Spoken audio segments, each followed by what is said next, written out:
find Rudd when I want him. Why I stopped was to ask you if I'd side you in a play against Rudd. Tim Gilpin shook his head soberly. No, Ed, it'd be suicide. Besides, we haven't proof. We never have had proof against him. He went on to tell Ed that Rudd and most of his whip riders had been in town all last night, that the sheriff would back Rudd in that alibi. That about leaves it up to me, and to Fred Crippen if he wants to come along, he said finally. Hope Gilpin spoke for the first time. Please, Ed, don't do it. There was a tenderness and a pleading in the girl's brown eyes that at any other time would have quickened Ed Soul's pulse. Now he purposely ignored it, for there was no place for softness in him this morning. You'll sell to Rudd? He said to Gilpin. What else can I do? Tim Gilpin shrugged. We're licked. I'll take Rudd's offer, which is fair, and pull out of here. Ed understood what lay behind Gilpin's words. Tim had responsibilities that made caution and reason come before all else. Tim had hope to think of.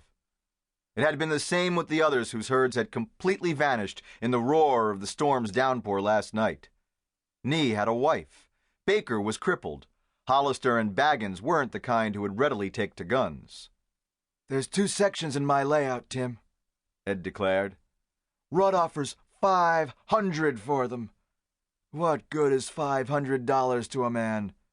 Better than losing everything, maybe your life too, Ed. There wasn't any point in arguing that.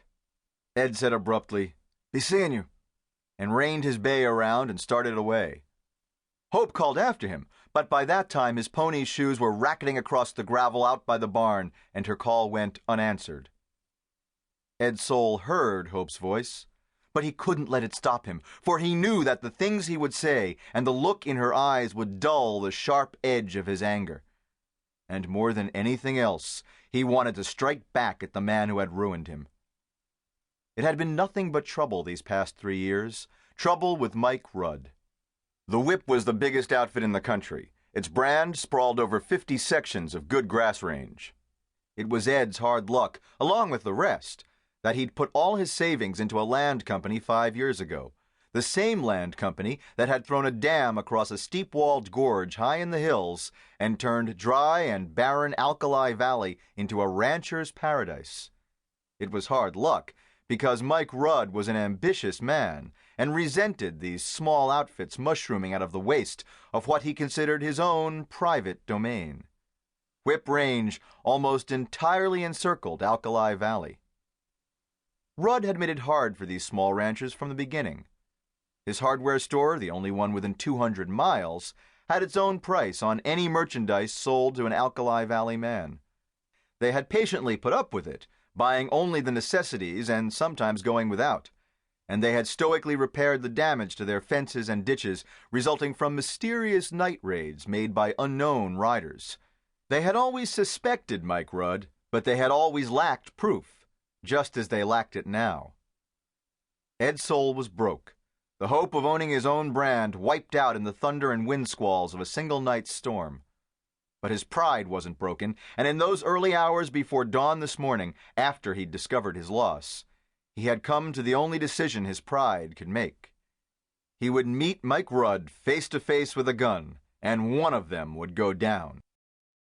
Tim Gilpin and the others had failed him, and now Ed was headed above to the last outfit in the valley, old Fred Crippen's. Fred, who worked alone on his place, had a temper as thin as the edge of his razor, and he hated Mike Rudd. Together they could wreak enough damage on Whip so that the price Mike Rudd finally paid for Alkali Valley would be high. After that, Ed would choose Rudd and have it out with him. This upper valley trail climbed the side of an abrupt, steep wall at the Narrows, hanging 80 feet above the churning bed of the stream that now ran a torrent of water. It was along this precipitous trail that Ed's soul suddenly reined in on the bay and stared ahead in mild wonder. 40 feet beyond here, the ledge of the trail suddenly broke off in a jagged opening. Last night's storm had washed out its foundations, and the rotten rock below had given way to let down a good 30 yards of the ledge. Ed reined close to the edge, and his glance traveled downward along the scarred path of the landslide.